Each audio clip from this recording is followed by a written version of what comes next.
All right, Ronan MMA, welcome back to the channel. Now, while we were waiting for the early start that is UFC Paris, I figured why not have a little bit of fun at Anthony Smith's expense, because it's fun to do, number one. Number two, in the most recent episode of the Believe You Me podcast, as suspected, Anthony Smith and Michael Bisping responded to the things that Alex Pereira had to say about Anthony Smith. And as predicted by me, almost verbatim, he said exactly what I thought he would say.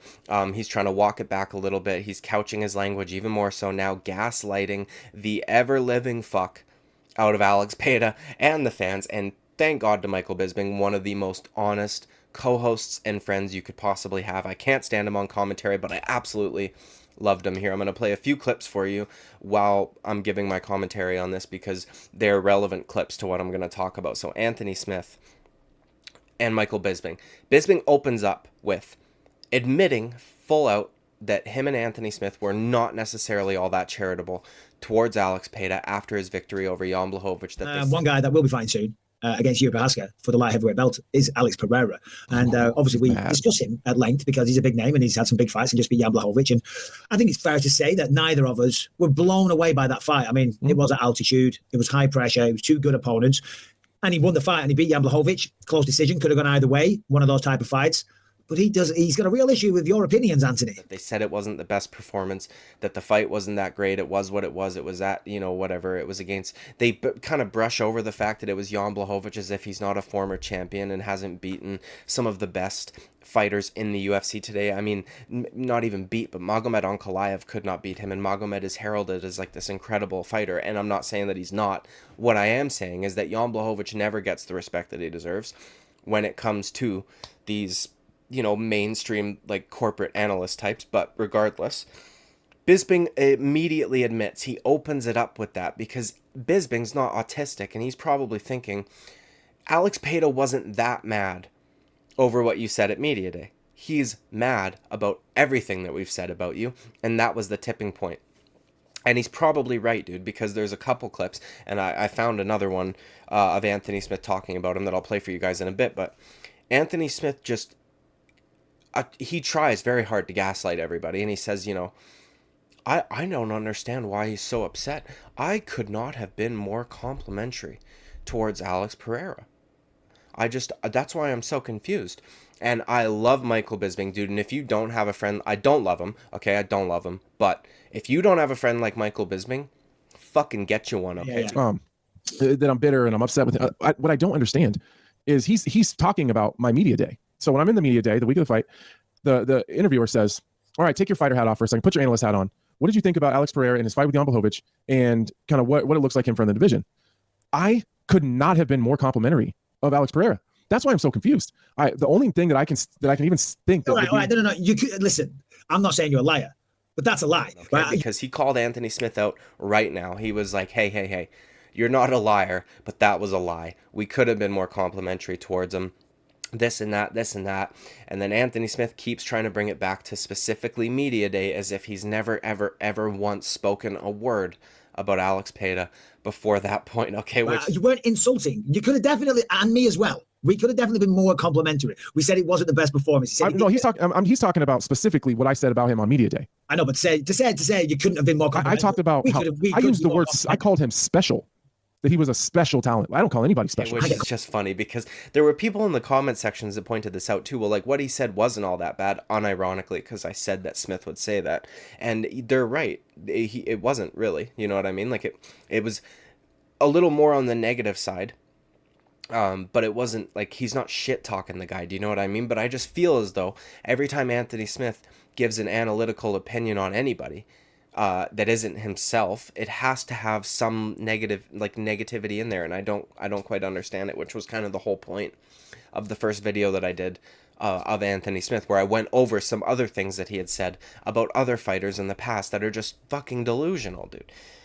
But again, credit to Bisping, called him out immediately. Anthony Smith's face goes like Alex Pereira's hands, just stone immediately. By the way, dude, those Shama shirts, this is not a sponsor, are sick. I ordered one. If you want one, there's a link in his bio on Instagram, Alex Pereira. So check those out if you're interested. He's got some cool merch on there. Easter Egg Island statue shit, all that good stuff. So anyways, Bisping calls him out, says we could have been. Anthony Smith continues to say, well, no, he's directly responding to what I said at Media Day. Again, stripping everything of all context ever, as if he's never spoken about him before in his life. And Bisping kind of at that point lets it go, but he changes. What I don't understand is I agree with you, Anthony Smith.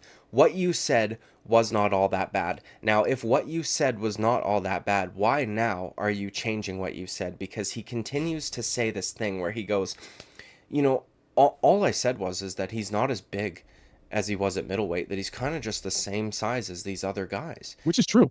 He's not the biggest light heavyweight in the division. Alexander Rakic is like 250 pounds with abs. Magomed Ankalaev is a big dude. Johnny Walker walks around 6'5". Right. Johnny Walker walks around north of 240 pounds. Ryan Spann is 240 pounds, shredded. He is not the biggest light heavyweight. So you're gonna be like, it's a fact. You're gonna be pissed at me for saying like, and this was my what I said yesterday. You think other guys get mad when I say you're the same size as everybody else? Like, stop being so fucking sensitive. Like, and no other fighter gets this fucking sensitive when I tell them that they're the same size as everybody else. It's like, okay, dude. Well, first of all, if the UFC's paying you to give analytical takes, and that's your analytical takes, then what are you doing, dude? You're getting paid for this? You're telling dudes that other dudes are the same size as other dudes? Dude, we want to hear about the fights. Do you know what I mean? Like, hey, we got eyeballs. You know what I mean? I can see Homeboy 6'4" and Homeboy 6'4". All right, I just can. And obviously, Alex Pereira is not going to be as physically large compared to the light heavyweights as he was to the middleweights, because there's a 20-pound weight difference in between those weight classes, my guy. Okay? So, duh.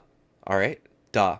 But that's not what you said, right? You went on to say it, and this is why I say I feel like his podcasting and his desk jobs maybe get him in trouble a little bit, because he doesn't have like an off switch. He's used to talking to fill air. So maybe he thinks he said he's not as big, or he's just the same size as everybody else, but that's not what he said. He continued on. He's not as powerful as this guy. He's not going to be as strong as this guy. He's not as explosive as this guy. He's, a real eye-opening moment, all of this shit. He doesn't stand out amongst all of the 205ers. I mean, I don't think that Alex Pereira is more powerful and explosive than an Alexander Rakic. He's not going to be stronger than a guy like Ankalaev, or, you know what I mean? Like, these dudes are big, powerful, hard-hitting dudes, every single one of them. So, because he's such a good striker, he's still going to be special. But it's just funny to hear him try to gaslight everybody when we know what he said, and now he's trying to change it, even though what he said wasn't all that bad, which makes me think that he thinks what he said was that bad, and that he thinks he could maybe say it in a nicer way so he can still get the negative point across while it being all flowered up. You know what I mean? Like I've talked about in the last 2 videos, he does this all the time. It truly is, man.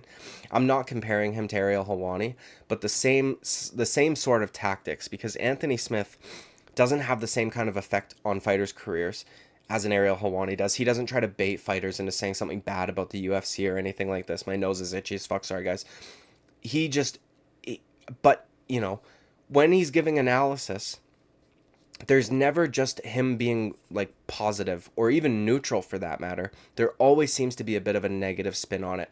And this brings me back to, like, the clip of him and Shob that I'm going to play, because this is probably something that Alex Pereira also saw. I think he's going to do well as long as they match him up correctly. And I think they kind of started off on a bad foot already, to be honest. Agree. I think you take Jan, you take a guy like Ankalaev is a problem for him. Can't fight him. I think there's questions. I guess what I'm getting at. His chin issues are a weight cutting issue because he is sucking himself down so far. If that solves itself a little bit, I think that he's going to do very well. If he has any chin issues at all, the problem in 205, especially right now, is there's some straight bangers. You boys, guys they'll step right in the fire too. It's like heavyweight power with middleweight athleticism. Even Jamal Hill will give him problems because Jamal he's so willing to fight. He won't shy away from that fight. I guess is what I'm getting at. Believes in himself ultimately, which is its own kind of superpower. Johnny Walker is probably tailor made for Alex Pereira because there's no other threat. I thought that Johnny Walker was going to be his first fight. Alex Pereira, his reign at light heavyweight is all going to depend on matchups. And the Jan one, I was like, not the fight I'd give him. Okay. I think and Shob's an idiot, so I'm not even subscribed to Thick Boy, but this shit shows up on my home feed in like suggested shorts, right? Alex Pereira, if he spends any time on YouTube at all, this kind of stuff is going to get recommended to him, because not only is his literal name in the fucking title, right? But I would imagine that he is also watching combat sports related shit. And Thick Boy's got a big channel, so I would imagine that this just gets suggested to people. You know what I mean? And this one is a little more negative in my opinion, because they're essentially saying that Alex Pereira can't have success in the light heavyweight division unless he gets paired up against a certain opponent. And it was hysterical to watch this back now, like in hindsight, that before the Johnny Walker fight for Anthony Smith and before the Jan Blachowicz fight for Alex Pereira, because not only did Alex Pereira beat Jan Blachowicz, who both fucking mudmouth Shob and Anthony Smith thought was a mistake by the UFC and a horrible matchup, and that he was essentially success down the drain now. They had to have matched him up against a guy like a Johnny Walker. But also knowing how the Johnny Walker fight went with Anthony Smith, you know what I mean, dude? Anthony Smith literally said in that video that he's not a threat, okay? But when Anthony Smith was fighting him, not only was he a massive physical threat to Anthony Smith, but he was also apparently a serious threat to Anthony Smith's family. How do you attack my family? Oh, you're attacking my family. Now what? They're having a conversation. Yeah. Idea that Johnny Walker wouldn't be a threat for Alex Pereira, but he sure as shit was, to at least towards Anthony Smith. But like, these are little things like this. So Alex Pereira, I don't think he overreacted or that he's trying to sell a fight or anything. I think that he has seen clips of the, like, going like wherever you are, man, shorts on YouTube, reels on Instagram. He's probably seen clips like this of Anthony Smith talking about him after the Blachowicz fight, like Bisping admitted to, talking to Shob before the Blachowicz fight, like literally never giving him credit where it's due. And hey, guy, I know you said he's a special striker. We all know that. Again, that's about as high-level analysis as you telling us that Alex Pereira is the same size as other guys. Do you know what I mean? So this is, and one other thing that I just want to point out is in this gaslighting, he also does something that I thought was very disingenuous, and I would point this out if somebody like MMA Joey did it, so I'm going to point it out here with Anthony Smith also. When he's talking about the question that the reporter asked him, he added context from the reporter to make his answer sound not so bad. The only thing that I said that you could even take negatively was that, because the precursor to that question was, you're a guy who moved up from 185 to 205, so you know the differences and maybe some of the struggles and the things you had to deal with and the differences. My analysis was, he's no longer the largest man in the division. He said that the precursor for this question was that I was once a middleweight that moved up to light heavyweight, so now what is my analysis on this thing? The interviewer didn't ask that. It was at a media scrum, obviously. Different people were asking different things. This interviewer that specifically asked him for this analysis did not mention his weight class. You've been flourishing on the analytical side. What was your takeout from the Jan fight with Alex? This is Anthony Smith being delusional yet again. I just thought it would be a fun little video to watch before the fight start. Hopefully I can get it uploaded before then. A like and subscribe, I would greatly appreciate it. I will see you at the next video. Bye-bye.